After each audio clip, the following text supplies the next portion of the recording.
Assalamualaikum warahmatullahi wabarakatuh. Perkenalkan, nama saya Rahmiati Sab, CGP Angkatan 11, bertugas di SMP Negeri 3 Bungoro, Kabupaten Pangkajene dan Kepulauan. Akan melakukan aksi nyata budaya positif. Pada kegiatan ini saya didampingi oleh Ibu Hasra, SPD MPD selaku fasilitator, dan Pak Naspar Irwandi SPD NPD selaku pengajar praktik. Konsep pendidikan menurut Ki Hajar Dewantara melibatkan pengakuan akan pentingnya budaya dan lingkungan positif di sekolah yang menempatkan murid sebagai fokus utama. Dalam KHD, pendidikan bukan hanya tentang transfer pengetahuan, tetapi juga mencakup pembentukan karakter dan pengembangan potensi setiap murid. Oleh karena itu, menciptakan budaya dan lingkungan yang mendukung, inklusif, dan memberdayakan di sekolah menjadi kunci untuk mewujudkan visi pendidikan yang diinginkan.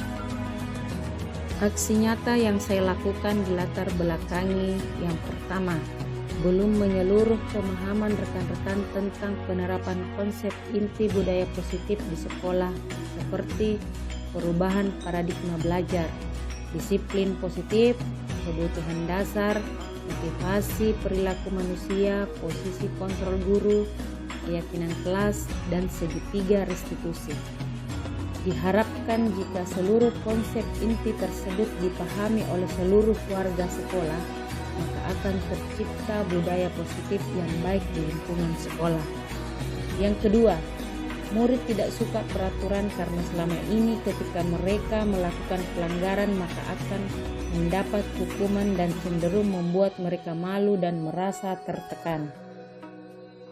Oleh karenanya, tujuan aksi nyata saya adalah pertama, memberikan pemahaman tentang budaya positif, yang kedua, membangun kolaborasi berbudaya positif, dan yang ketiga, bersama menerapkan budaya positif di sekolah. Tolak ukur aksi nyata ini adalah terlaksananya diseminasi konsep inti budaya positif di sekolah, terbentuknya keyakinan kelas, dan peserta didik mampu menerapkan keyakinan kelas yang sudah disepakati bersama, terlaksananya penyelesaian masalah murid menggunakan penerapan segitiga restitusi. Aksi nyata ini pastinya didukung oleh seluruh stakeholder sekolah seperti kepala sekolah, rekan guru, wali kelas, peserta didik, guru BK, serta sarana dan prasarana sekolah. Selanjutnya, marilah kita menyaksikan cara saya menyebarkan pemahaman dan penerapan pengalaman budaya positif di SMP Negeri 3 Bungoro pada aksi nyata modul 1.4. Selamat menyaksikan. Bismillahirrahmanirrahim. Assalamualaikum warahmatullahi wabarakatuh. Baru kita panjatkan kehadiran Allah Subhanahu wa taala atas berkat rahmat hidayahnya. Alhamdulillah kita diberikan kesempatan kesehatan untuk bisa mengikuti menghadiri kegiatan saya hari ini, yaitu diseminasi menyebarkan pemahaman dan penerapan pengalaman budaya positif di SMP Negeri 3 Bungoro. Dan tanpa pula kita panjatkan salam dan salawat kepada junjungan kita Nabi Muhammad SAW. Allahumma sholli ala sayyidina Muhammad wa ala ali sayyidina Muhammad. Baik Bapak Ibu, ya, saya berdiri di hadapan Bapak Ibu sekalian, ya. Bukan berarti saya lebih tahu, ya, saya lebih paham, tidak. Tapi selain karena tugas saya, ya, tugas sebagai guru penggerak di Angkatan 11 ini adalah menyebarkan pemahaman tentang budaya positif, juga sebagai persamaan persepsi kita di sekolah ini, di SMP Negeri 3 Bungoro ini, tentang bagaimana itu budaya positif, seperti itu. Jadi sebentar kita bisa sharing, ya, apa yang menurut Ibu dengan saya kita samakan. Tujuan dari diseminasi hari ini adalah yang pertama itu memberikan pemahaman tentang budaya positif, ya. Kemudian membangun kolaborasi berbudaya positif. Selanjutnya kita bersama-sama menerapkan budaya positif di sekolah di SMP Negeri 3 Bungoro ini, bagaimana kita bisa menerapkannya. Mulai ke materi selanjutnya, saya putarkan Bapak Ibu sebuah video, ya. Setelah itu kita I'm coming, Nemo! Nemo! Oh, thank goodness. It's all right, son. It's gonna be okay. Turn around! You're going the wrong way! Look out!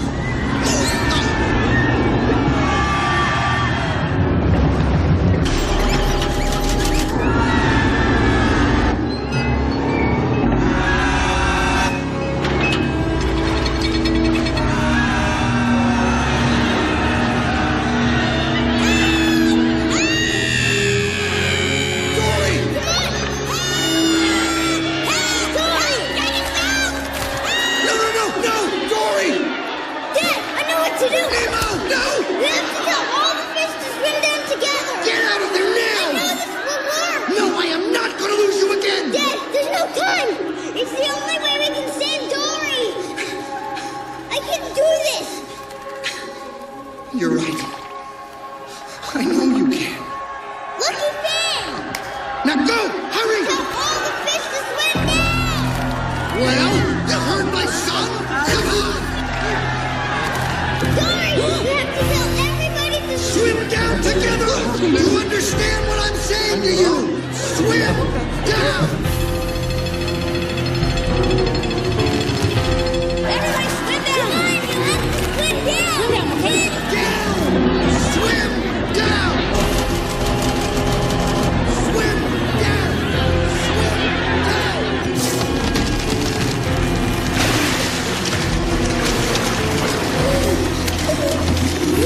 Don't give up! Keep swimming! Just keep swimming! That's it! It's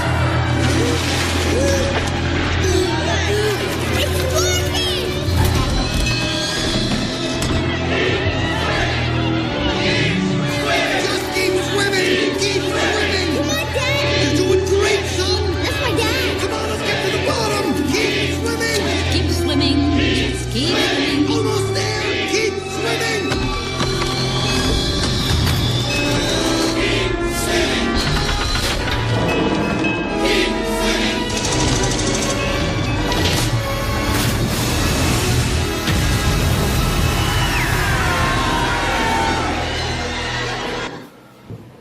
Baik, Bapak Ibu, tadi kita sudah melihat penayangan.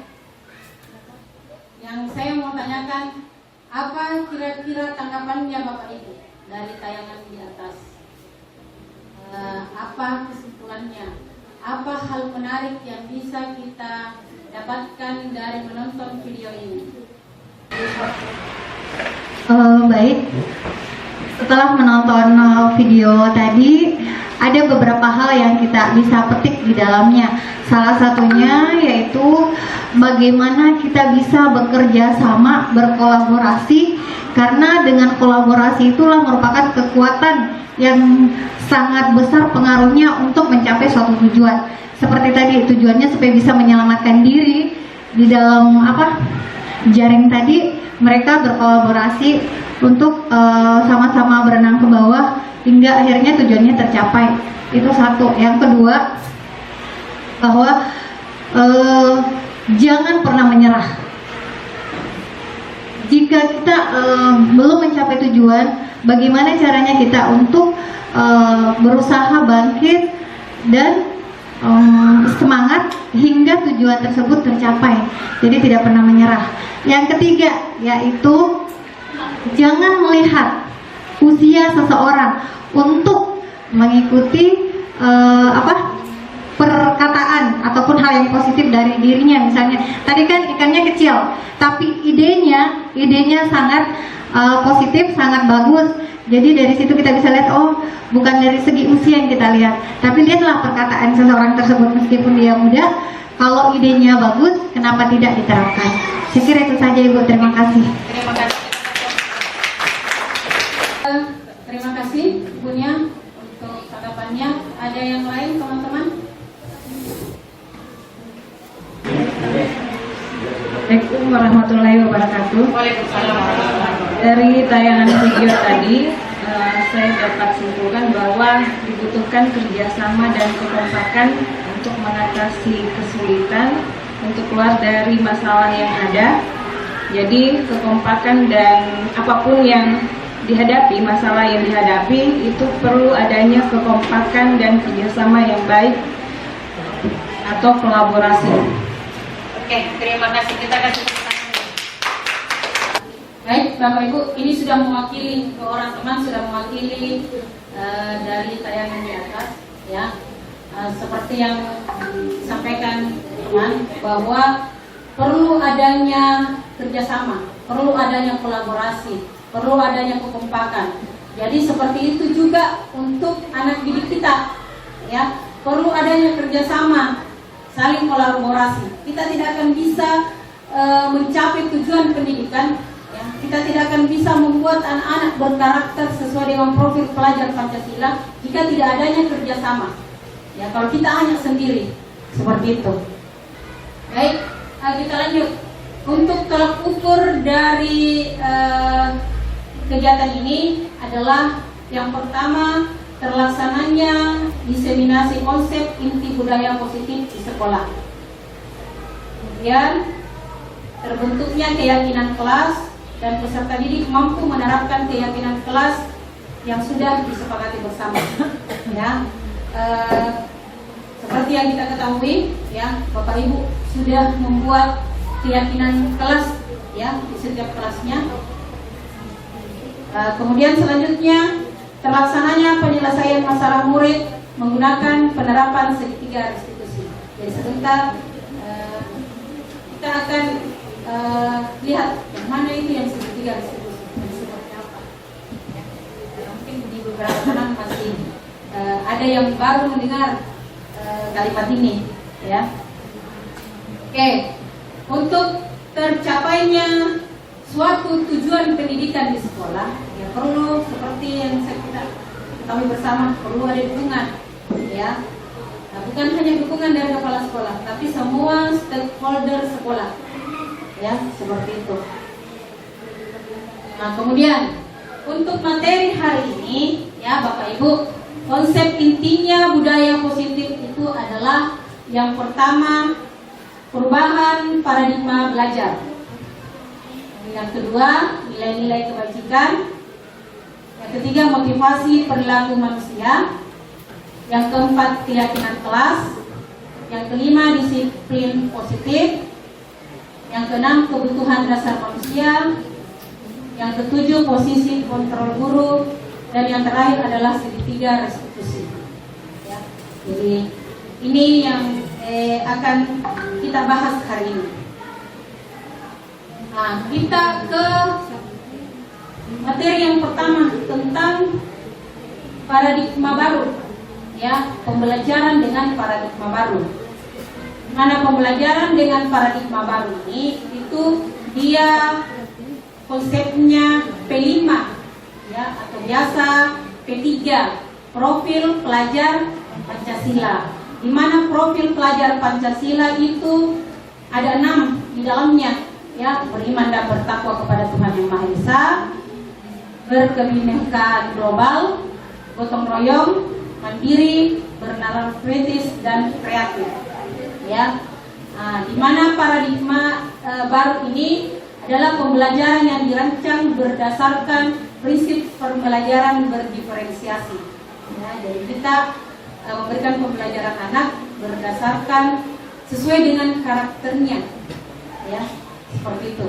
Sehingga peserta didik belajar sesuai dengan kebutuhannya, berdasarkan tahap perkembangan sesuai teori psikologi modern untuk mewujudkan profil pelajar Pancasila.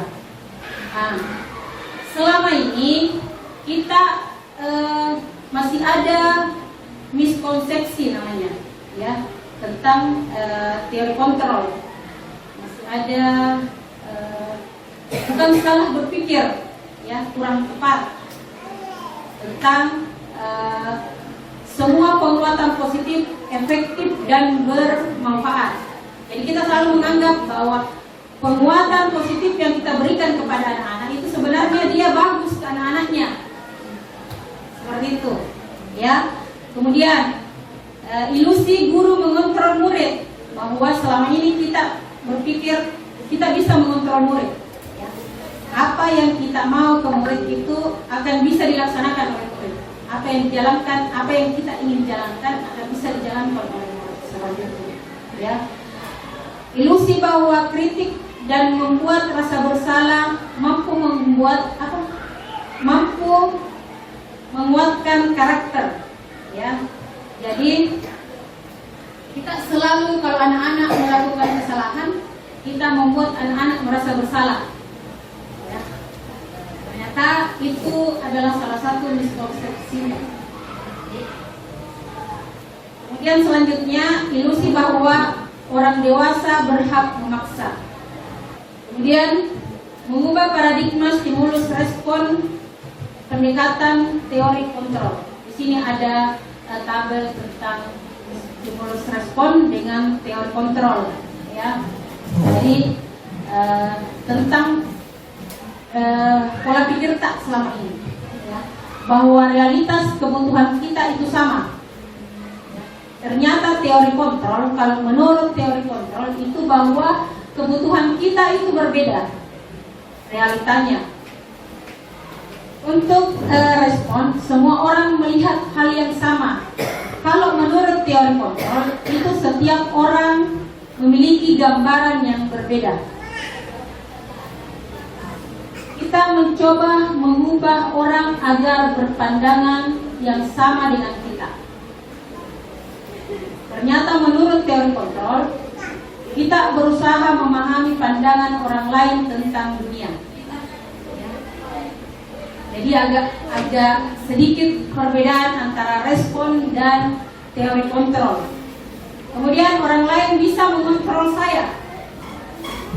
Menurut teori kontrol, hanya Anda sendiri yang bisa mengontrol diri Anda sendiri, ya, jadi orang lain itu tidak bisa mengontrol kita. Saya bisa mengontrol orang lain. Kadang kita guru mengatakan kita bisa mengontrol siswa. Ternyata menurut teori kontrol bahwa kita tidak bisa mengontrol orang lain, ya. Pemaksaan ada pada saat bujukan yang gagal. Jadi di saat kita gagal, maka kita melakukan pemaksaan. Tapi kalau menurut teori kontrol, kolaborasi dan konsensus menciptakan pilihan-pilihan baru. Ya, jadi ini tentang miskonsepsinya kita, paradigmanya kita, ya, perbedaan respon dengan teori kontrol. Kita ke ice breaking dulu, ya, supaya tidak terlalu sedang. Ya. Oke, Bapak Ibu, sederhana, tidak perlu yang berdiri, jangan yang berdiri, cuma fokus saja, hanya fokus. Kata kuncinya begini, tepuk tangan. Kata kuncinya tepuk tangan. Jadi kalau saya mengatakan tepuk tangan 1 kali, berarti bisa tepuk tangan 2 kali. Ya, tepuk tangan 1 kali, tepuk tangan 2 kali, tepuk tangan 3 kali, tepuk 4 kali. Fokus, ya, Bapak Ibu fokus. Kata kuncinya adalah tepuk tangan, ya.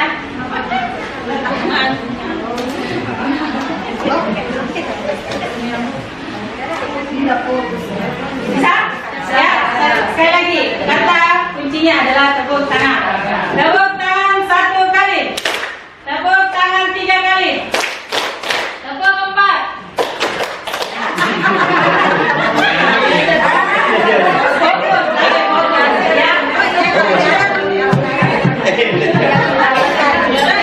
Sekali lagi, ya. Sekali lagi. Oke. Tepuk tangan 2 kali. Tepuk 3 kali. Oke.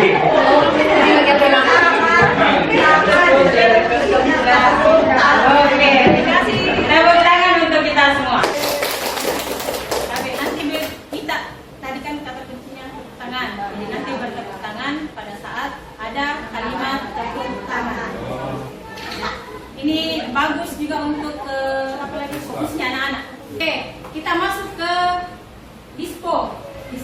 disiplin positif. Ya, kalau ini kan semua kita sudah tahu apa itu ISPO. Apalagi teman-teman kan sudah ada di PMM, ya, sudah menyelesaikan aksi nyata di PMM. ISPO atau disiplin positif itu berasal dari kata disiplina yang artinya belajar. Disiplin mengacu pada disiplin diri yang memiliki tanggung jawab terhadap apa yang dilakukannya berdasarkan nilai yang tinggi. Oke, disiplin positif merupakan salah satu cara penerapan disiplin yang bertujuan untuk menumbuhkan kesadaran serta memberdayakan peserta didik tanpa imbalan penghargaan, reward, ancaman atau hukuman.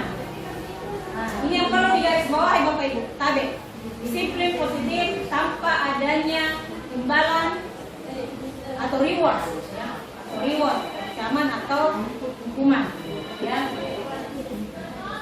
Sebagai pendidik, tujuan kita adalah menciptakan peserta didik yang memiliki disiplin diri sehingga mereka berperilaku mengacu kepada nilai-nilai kebajikan universal dan memiliki motivasi intrinsik dalam perubahan perilaku ke arah yang lebih baik. Jadi fokusnya kita di sini Bapak Ibu kalau untuk ISPO itu adalah motivasi intrinsiknya, ya, karena selama ini kita itu fokus ke motivasi intrinsik di anak-anak. Kalau motivasi intrinsik itu akan lebih lama bertahan di peserta didik. Ya, sebentar kita lihat yang mana yang motivasi intrinsik, yang mana yang motivasi intrinsiknya. Kemudian, nah, nilai-nilai kebajikan, ya. Nilai-nilai kebajikan itu adalah nilai-nilai yang kita sepakati bersama, ya. Terlepas dari suku, agama, ras, dan sebagainya. Nilai-nilai kebajikan itu ada 3. Profil pelajar Pancasila, beriman dan bertakwa kepada Tuhan Yang Maha Esa, dan berakhlak mulia, berkebinekaan global, bergotong royong, mandiri, kreatif, dan bernalar. Ya. Masuk ke dalam profil pelajar Pancasila. Kemudian yang kedua adalah keterampilan hidup, life skill-nya. Dapat percaya, lurus hati, ya. Ini yang jadi PR kita bersama. Kemudian yang ketiga adalah Primary Year Program atau PYP, merupakan program berbasis inquiry yang dirancang untuk mendukung setiap siswa-siswi dengan pengetahuan, keterampilan dan sikap untuk menjadi pembelajar yang aktif, yang mandiri seumur hidup. Jadi kita mempersiapkan siswa bisa ada bekalnya seumur hidup. Nah, kemudian kebutuhan dasar manusia. Kebutuhan dasar manusia adalah kebutuhan segala sesuatu yang kita lakukan untuk mendapatkan apa yang kita inginkan. Seluruh tindakan yang kita lakukan memiliki tujuan tertentu, dan semua usaha terbaik yang kita lakukan adalah dalam rangka agar kebutuhan dasar kita bisa terpenuhi dengan baik. Itu adalah kebutuhan dasar. Nah, sekarang kita lihat yang mana menjadi kebutuhan dasar manusia. Ternyata kebutuhan dasar manusia itu hanya ada 5. Ya. Yang pertama itu adalah bertahan hidup. Ya. Yang kedua adalah kasih sayang dan rasa mau diterima. Yang ketiga adalah penguasaan. Yang keempat adalah kebebasan. Semua, tidak ada manusia yang mau ditekan, tapi tetap dalam batas koridor, yang ada batas wajarnya. Kemudian yang terakhir adalah kebutuhan dasar manusia itu adalah kesenangan. Ya. Dan ini yang paling memicu, ya. Yang paling dasar, yang sering yang ingin dicapai oleh setiap manusia itu adalah kesenangan. Nah, ini dia. Seperti yang saya katakan tadi, ya, motivasi itu ada 2. Ada motivasi ekstrinsik dan ada motivasi intrinsik. Ya. Kalau ekstrinsik itu adalah yang berasal dari luar, motivasi yang berasal dari luar. intrinsik adalah motivasi yang berasal dari dalam. Jadi anak didik itu kalau kita yang selalu kasih anak-anak motivasi, kita selalu ceramai, ya, kasih nasihat-nasihat, itu kan adalah motivasi intrinsik. Kalau dia anak-anak peserta didik mau berubah memang betul-betul dari dalam dirinya, maka itu adalah motivasi intrinsik. Dan motivasi intrinsik ini bisa bertahan lama, seperti itu, ya. Kalau motivasi intrinsik, karena kita yang memberikan motivasi ke anak-anak, maka pada saat mungkin anak-anak sudah lupa apa dan sebagainya, akhirnya hilang sudah perubahan perilakunya. Tapi kalau memang dari dalamnya anak itu yang mau berubah, mau belajar, maka itu bisa bertahan.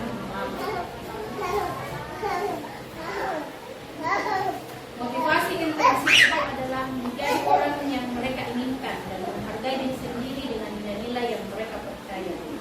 Tadi ini ada selanjutnya adalah 5 posisi kontrol guru terhadap murid, ya. Jadi perlakuan kita ke murid itu ada 5 tingkatannya. Tingkatan yang paling bawah itu adalah penghukum. Bukan sebenarnya jelek, ya, tapi paling bawah levelnya. Kemudian yang kedua adalah pembuat rasa bersalah. Yang ketiga adalah teman. Yang keempat adalah pemantau.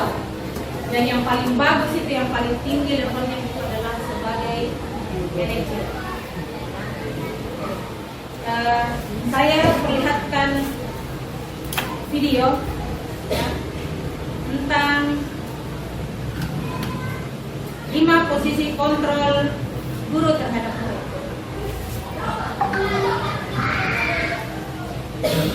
Kontrol yang dikembangkan oleh Diane Dawson dan contoh penerapannya.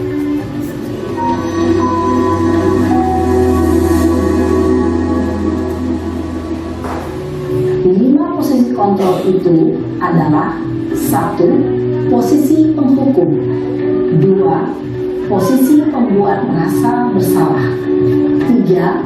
Posisi teman, 4. Posisi pemantau atau monitor, dan 5. Posisi manajer. Untuk lebih memahami kelima posisi tersebut, mari kita saksikan kasus Naren yang terlambat hadir 20 menit di sekolah dan melihat bagaimana kelima posisi kontrol dalam menghadapi masalah tersebut.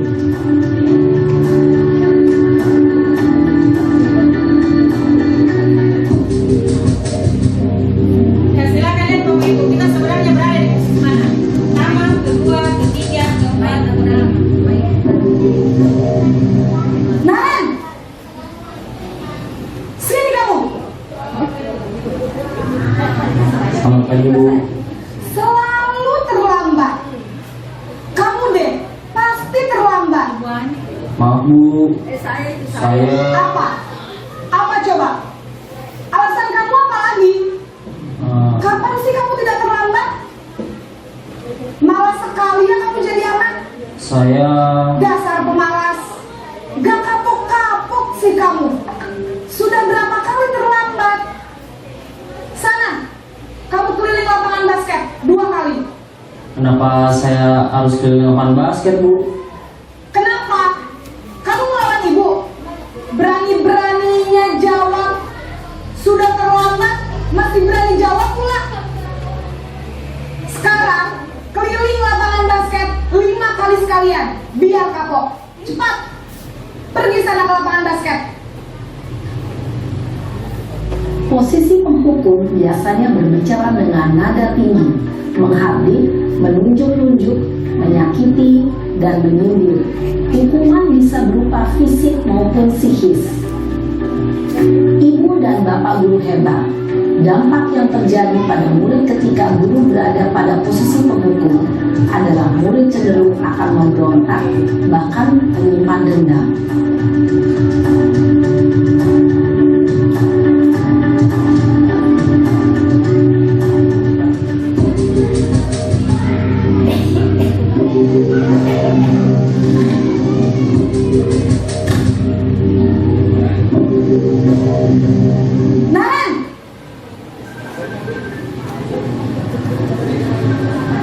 Selamat pagi, Bu. Naren, kamu kenapa terlambat lagi, nak? Ya Tuhan, Naren, kamu senang ya bikin ibu susah ya? Kalau kamu terlambat lagi, nanti ibu yang ditegur bapak kepala sekolah, nak. Disangka ibu tidak bisa membina kamu. Duh, gimana ini? Maaf, Bu. Duh, Gusti Naren, kamu suka ya kalau ibu ditegur bapak kepala sekolah?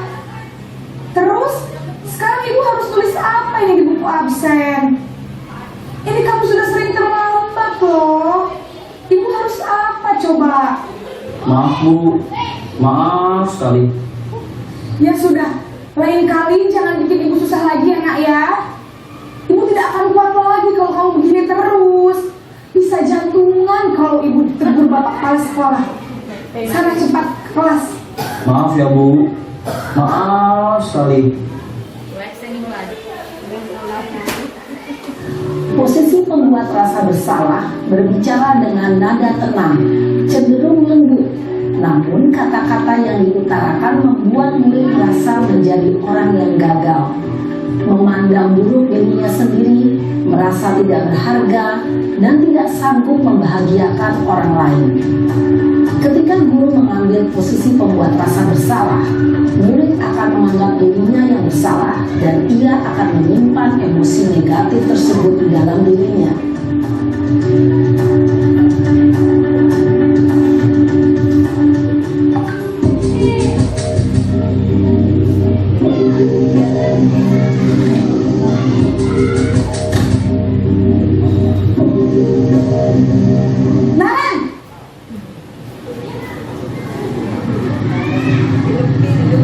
Selamat pagi, Bu. Wah, sudah jam berapa ini, nak? Terlambat lagi ya, sayang. Iya, Bu. Habis ibu saya lupa bangunkan saya, Bu. Kamu malah menyalahkan ibu kamu. Kamu bukannya anak yang larinya paling kencang. Kok terlambat sih? Iya, Bu. Saya memang terlambat bangun tadi. Jadi, biarpun saya lari kencang, tetap gak kekejar, Bu. Ya sudah sana. Nanti lain kali larinya lebih kencang lagi ya. Biar gak terlambat lagi. Bikin seneng ibu. Demi ibu. Bisa kan? Bisa lah, Bu. Ya sudah sana masuk kelas. Ibu beresin urusan absen kamu. Kamu ini ada-ada saja. Dalam posisi teman, guru berbicara dengan nada suara ramah, akrab, cenderung bersenda gurau untuk menjaga suasana tetap santai. Murid akan merasa senang, aman, dan akrab dengan guru. Identitas yang tercipta adalah identitas sukses atau berhasil. Namun, perlu diingat, karena ini masih dorongan eksternal, maka ada faktor ketergantungan dan murid kepada orang tertentu. Di sini guru absennya, sehingga di lain waktu murid bisa berperilaku baik, namun hanya kepada orang-orang tertentu saja.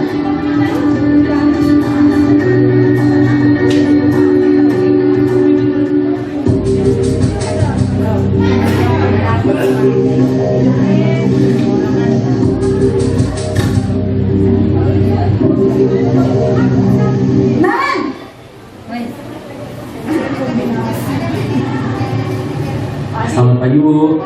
Naren, apa peraturan sekolah kita tentang jam berapa kita harus masuk sekolah, nak? Kita harus di sekolah jam 7, Bu. Iya betul, sekarang sudah jam 7.20. Naren sudah tahu konsekuensinya jika terlambat hadir. Paham, Bu. Saya harus tinggal kelas pas jam istirahat selama 20 menit. Iya benar, konsekuensinya demikian. Jadi nanti jam 9.30 pas istirahat, kamu harus tinggal di kelas, kerjakan tugas tambahan untuk ketertinggalan kamu, ya. Baik, Bu. Posisi pemantau mengandalkan penghitungan atau data untuk mengontrol murid. Guru mengarahkan murid berdasarkan peraturan dan konsekuensi. Seorang pemantau menunjukkan bahasa tubuh dan ekspresi wajah yang datar dan cenderung formal.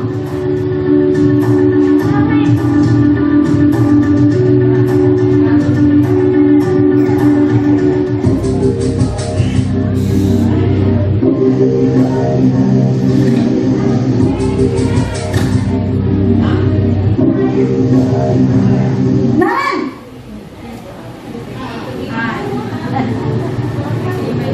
Selamat pagi, Bu. Selamat pagi, Naren. Maaf, Bu. Saya terlambat. Iya, sekolah masuknya jam 7, sekarang sudah jam 7.20. Jadi sekarang bagaimana ini, Naren? Maaf, Bu. Saya lupa setel alarm saya semalam. Baiklah, menurut kamu, keyakinan sekolah yang mana yang perlu kamu tingkatkan?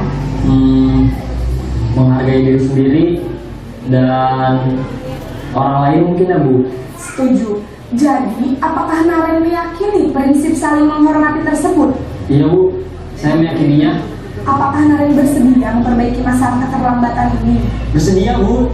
Bagaimana kamu akan memperbaiki masalah keterlambatan ini?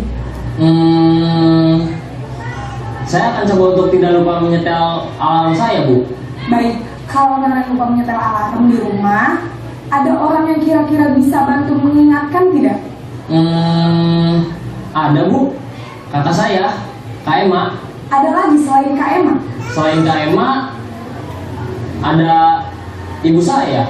Baik, jadi yang mengingatkan Naren adalah Kak Emma dan ibu kamu, ya? Kira-kira akan mulai setel alarm kapan nih, Naren?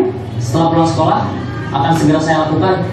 Baik, jadi Naren akan setel alarm untuk bangun besok pagi dan akan diingatkan oleh kakak dan ibunda Naren, ya. Ada lagi yang mungkin perlu dilakukan, Naren, agar tidak terlambat bangun lagi? Tidak ada, Bu. Baik, Naren, terima kasih untuk kerjasama kamu. Sekarang kamu perlu kembali ke kelas untuk belajar. Baik, Bu. Terima kasih. Posisi manajer adalah posisi kontrol yang disarankan untuk membimbing murid memiliki sikap disiplin yang positif, yaitu murid yang mandiri, bertanggung jawab, dan dapat memecahkan masalah. Tujuan dari posisi ini adalah agar murid dapat berefleksi atas tindakannya. Guru akan dengan tulus memberikan pertanyaan-pertanyaan bermakna, sehingga membuat murid dapat belajar dari kesalahannya dan mencari sebuah solusi untuk menyelesaikannya. Ibu dan Bapak guru hebat, setelah mengamati adegan kelima posisi kontrol tadi, Tapi Bapak Ibu, ya, kita sudah lihat tadi 5 posisi kontrol. Ya, pertanyaannya begini, kita berada di posisi yang mana? Terus kedepannya kita mau mengaplikasikan di posisi yang mana? Apakah sebagai penghukum, ya, pembuat rasa bersalah, teman, pemantau, atau sebagai manajer?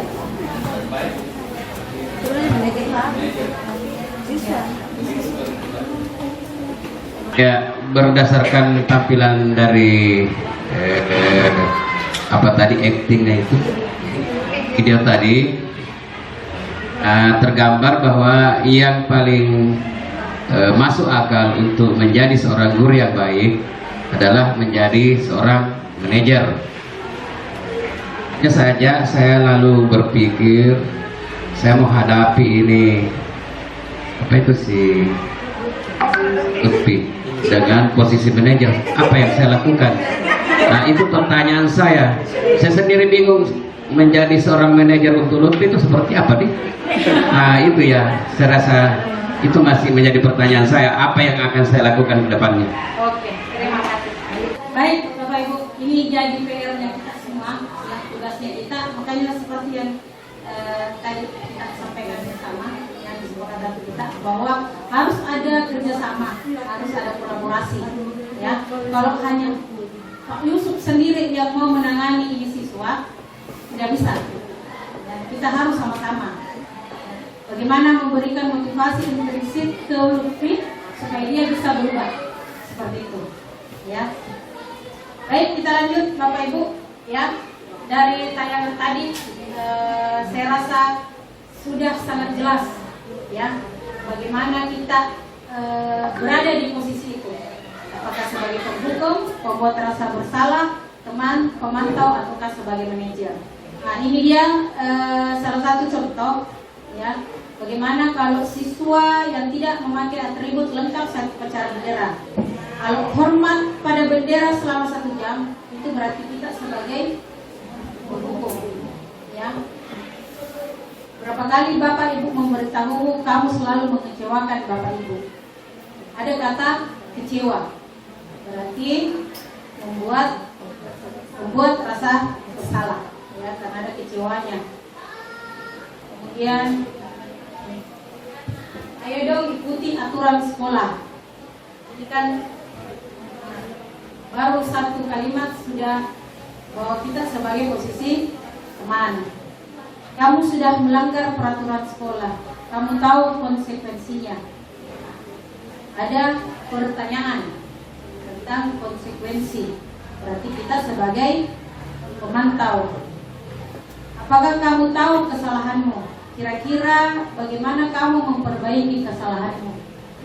Itu dalam bentuk pertanyaan-pertanyaan yang akan mengarahkan anak mengetahui, mencari solusinya, mengetahui kesalahannya. Itu adalah masuk di posisi manajer, ya. Jadi ini memang yang paling bagus. Nah, sekarang saya kecewa sekali dengan kamu. Berarti dia membuat rasa bersalah. Kamu tidak pernah mendapatkan nilai jika tidak mengerjakan tugas. Siapa yang bisa jawab ini? Dia masuk ke posisi kontrol yang mana? Kamu tidak pernah mendapatkan nilai jika tidak mengerjakan tugas. Masuk kata posisi kontrol hukum. Apa rencanamu untuk menyelesaikan masalah ini? Ini adalah oke. Kita lanjut ke keyakinan kelas. Saya kasih speaking lagi Bapak Ibu supaya bisa fokus sebelum kita lanjut ke keyakinan kelas. Ya, 1 kali speaking lagi. Tidak usah atau mungkin berdiri. Berdiri boleh. Karena kita hanya pakai tangan saja, bukan, ya. Boleh berdiri. Sebelum kita lanjut ke keyakinan kelas, kita speaking, ya. Ini saya punya pulpen, ya, pulpen. Pada saat saya melempar ke atas, berarti Bapak Ibu tepuk tangan 1 kali. Kalau saya melempar 2 kali, 2 kali. Begitu seterusnya, ya.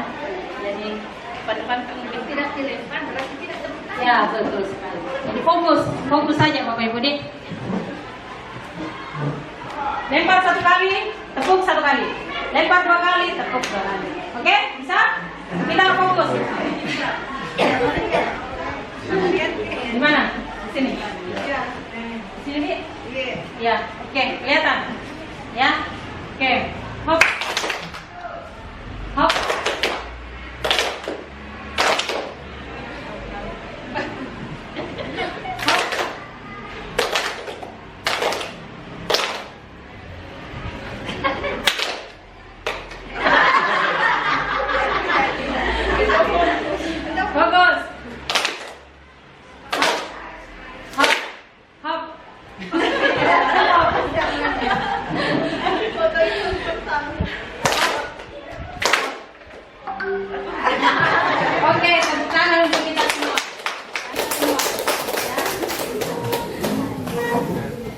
Oke, kita lanjut ke keyakinan kelas, ya. Kalau keyakinan kelas, Bapak Ibu sudah jalankan semua di kelasnya masing-masing, ya. Sudah buat kesepakatan dengan siswa, ya. Nah, cuman saya mau bertanya di sini, mengapa keyakinan kelas bukan peraturan kelas seperti itu? Ada yang bisa Bapak Ibu? Apa itu keyakinan kelas? Apa perbedaan antara keyakinan dengan peraturan? Baik, antara keyakinan kelas dan peraturan kelas memang itu berbeda. Salah satu perbedaannya yaitu dari segi pembuatan kalimat saja, keyakinan kelas lebih menggunakan pernyataan-pernyataan yang bersifat positif. Sedangkan untuk peraturan kelas bukan. Contohnya kalau peraturan kelas misalnya seperti ini, saya kasih contoh yang simpel. Peraturan kelas misalnya tidak boleh terlambat. Misalnya tidak boleh terlambat. Nah, keyakinan kelas untuk kalimat pernyataan yang lebih tepatnya yaitu kita datang tepat waktu. Seperti itu. Yang kedua, tidak boleh mengganggu teman di kelas. Nah, untuk keyakinan kelasnya kita bisa buat menciptakan keadaan kelas yang nyaman dan aman, seperti itu. Itu contoh konkret dari perbedaan keyakinan kelas dan peraturan kelas. Dan keyakinan kelas ini karena dibentuk atau dibuat oleh siswa sendiri, maka dia akan berusaha melakukan, karena ini adalah kesepakatan yang sudah dibuat, bukan peraturan yang dibuat oleh satu pihak. Makanya juga dikatakan keyakinan kelas. Terima kasih. Terima kasih. Kita kasih tepuk tangan dulu. Baik, terima kasih ibunya atas jawabannya. Ya, cepat sekali. Terlihat jelas sebenarnya perbedaan antara keyakinan kelas dengan peraturan kelas. Ya, secara garis besarnya bahwa keyakinan kelas itu kita buat dengan kesepakatannya bersama siswa, kan seperti itu. Nah, kalau masih begini, kita melibatkan siswa dalam membuat keyakinan kelas. Kalau peraturan kelas itu hanya dari satu arah, dari sepihak, ya, dari bapak ibu guru saja, tanpa melibatkan siswa, seperti itu.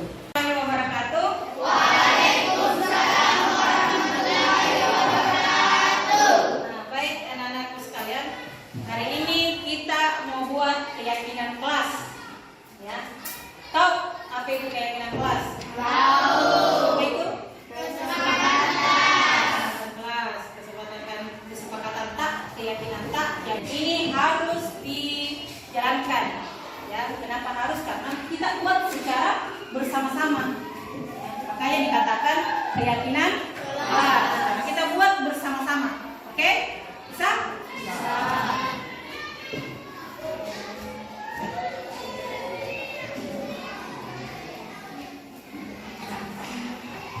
Keyakinan kelas. Nah, sekarang saya bagikan di stick note, ya. Boleh ubah ke belakang. Satu orang dapat satu. Setelah itu tempel di atas, ya. Satu orang satu.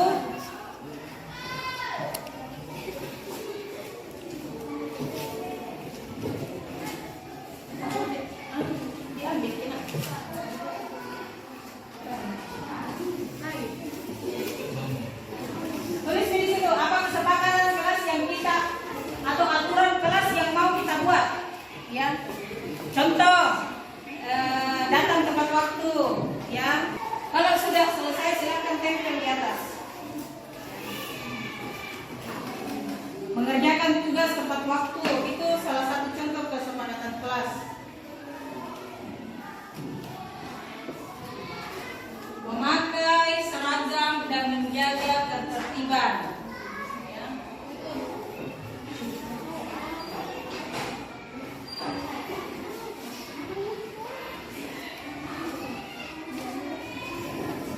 Kalau sudah selesai silakan ditempel di atas.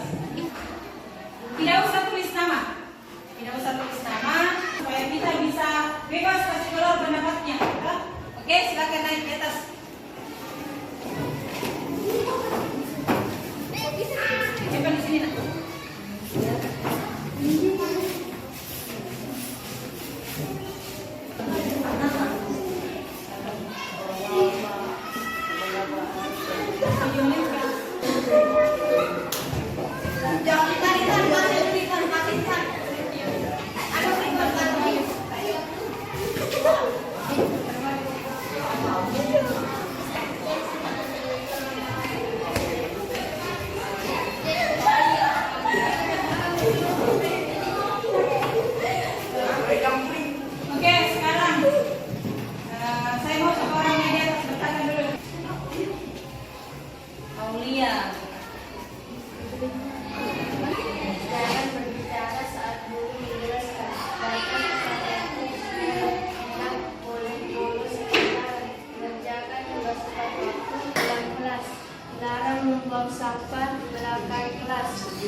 memakai seragam dengan tertib dan seragam harus lengkap.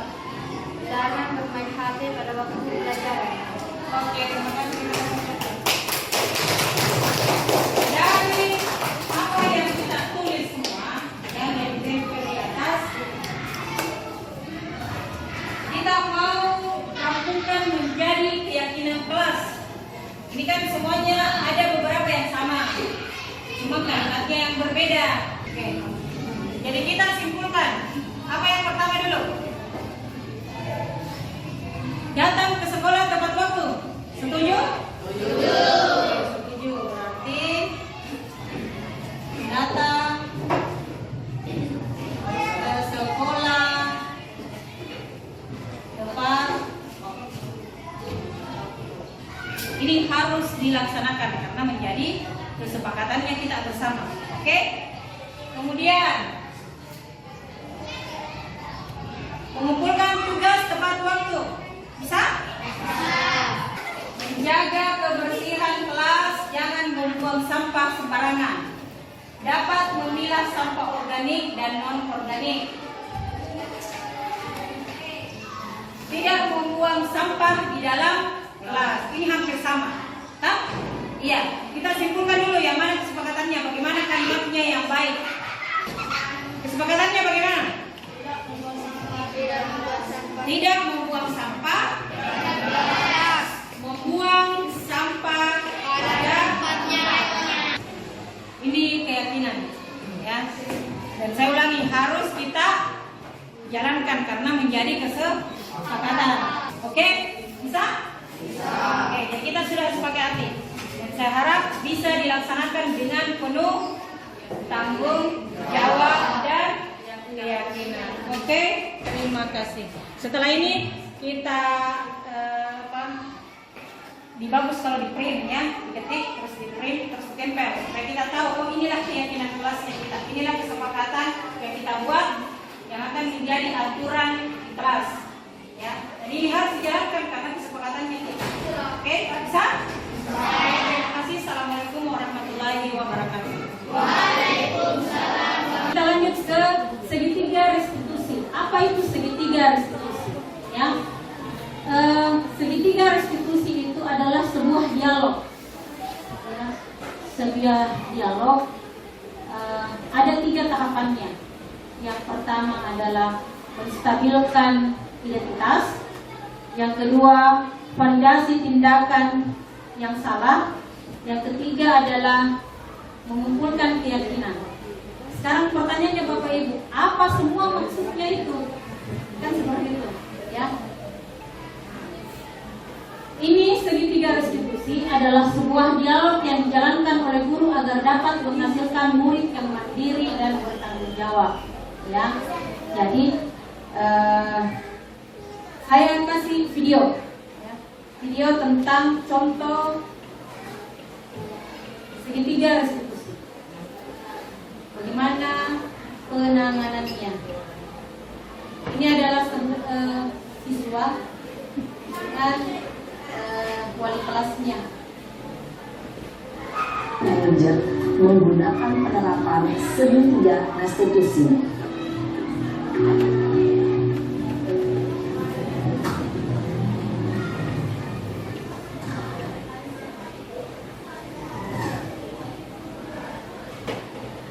Siang Sarah.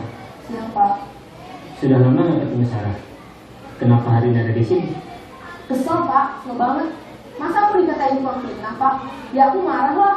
Aku balik katain mereka di depan kelas. Kesel banget. Oh begitu. Ya pasti kamu marah dan kesal. Bapak juga akan marah apabila ada yang menuduh Bapak seperti itu. Kemudian pada saat itu kamu mau melakukan apa? Ya saya langsung ngatain Eka lah Pak. Kesel banget. Saya bentak-bentak dia depan teman-teman lain. Oh begitu. Pasti kamu melakukan seperti itu karena suatu alasan tertentu kan? Iya lah. Saya diam saja Pak. Ya saya bela diri lah. Masa saya gitu bersuka fitnah? Ya wajar lah. Mempertahankan harga diri itu sesuatu yang penting buat kamu. Untung kamu tidak bertindak lebih gegabah lagi. Hanya membentak-bentak. Iya Pak. Untung saya masih bersabar dan hanya membentak saja. Udah gemes padahal saya kaki bela diri lah. Ya pasti ya, tapi kamu memilih untuk tetap bertahan dan bersabar. Kamu memilih untuk tidak berbuat lebih parah lagi, bukan? Iya. Nah, sekarang coba kita lihat lagi tindakan kamu yang bentak-bentak Eka di kelas. Tindakan kamu itu kira-kira sesuai dengan keyakinan kelas atau prinsip kamu tidak? Enggak lah Pak, capek Pak jadi pemalas. Jadi keyakinan atau prinsip mana yang kurang sesuai dengan keinginan kamu? Ya, saya sebenarnya sangat menghargai orang lain. Mungkin saat itu saya menjadi emosi, jadi tidak menunjukkan sikap itu. Kamu meyakini tidak? Menghargai orang lain itu penting buat kamu. Yakin lah Pak. Iya, setuju. Kita harus saling menghargai. Namun, ada juga keyakinan yang kita sepakati yang perlu kita jalankan apabila kita sedang marah, kan? Ya, saya bisa lebih proaktif, mulai dengan diri sendiri. Saya bisa jadi lebih bersabar, mengambil waktu jeda untuk berpikir mau apa selanjutnya. Kira-kira kamu bersedia memperbaiki masalah ini tidak? Bersedia Pak. Kalau kamu memperbaiki masalah ini, kamu akan menjadi orang seperti apa? Saya akan menjadi orang yang bertanggung jawab kali ya Pak. Dan senantiasa proaktif. Iya. Menurut kamu, bagaimana rasanya menjadi orang seperti itu? Ya nyaman lah, bangga bisa bersabar dan tahan diri. Baiklah kalau begitu. Yuk kita pikirkan bagaimana memperbaiki masalah ini.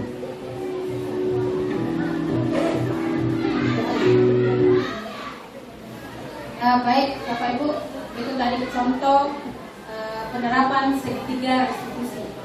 Ya, jadi bagaimana kita berdialog dengan anak, ya, bagaimana mengarahkan anak dengan dia sendiri yang mencari tahu masalahnya, apa solusinya, ya. Nah, di segitiga restitusi itu kan ada 3. Yang pertama itu menstabilkan identitas, ya. Jadi ada beberapa kalimat-kalimat itu yang menjadi patokannya untuk menstabilkan identitas, seperti berbuat salah itu wajar. Jadi artinya diikuti dulu alurnya anak-anak, seperti itu ya. Tidak ada manusia yang sempurna. Bapak Ibu juga pernah melakukan kesalahan. Bapak Ibu tidak mau mencari siapa yang salah. Artinya kita ikuti dulu awalnya anak-anak seperti itu. Iya. Kita jangan langsung menjas emosi anak-anak. Kita juga gas. Kemudian ini yang kedua, validasi tindakan yang salah. Nah, dari pernyataan-pernyataan yang seperti itu, kita arahkan anak-anak apakah tindakan yang dia lakukan itu benar atau salah. Tapi anak-anak nanti sendiri yang menentukan, ya, apakah salah atau tidak. Kemudian menanyakan keyakinan, ya. Setelah dia sadari apa yang dia lakukan, kita tanya keyakinannya.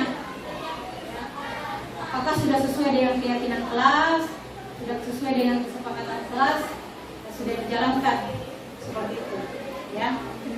Terus apa kira-kira tindakannya untuk memperbaiki? Ini yang utama Bapak Ibu, ya. Pada tahap ini yang utama, kita harus tahu apa tindakan anak-anak setelah dia melakukan kesalahan. Untuk memperbaiki kesalahannya ini, apa yang harus dia lakukan? Oke, ada pertanyaan sampai di sini Bapak Ibu tentang budaya positif?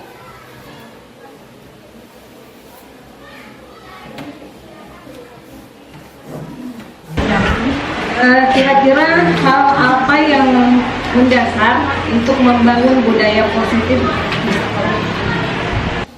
Terima kasih ya Bu Erna, pertanyaannya. Hal apa yang mendasar untuk menciptakan budaya positif di sekolah? Hal apa? Dari tayangan yang di atas, ya, apa yang kita lakukan sehingga budaya positif di sekolah bisa tercipta? Ya, kira-kira apa yang mendasari sekali Bapak Ibu sehingga budaya positif bisa kita ciptakan.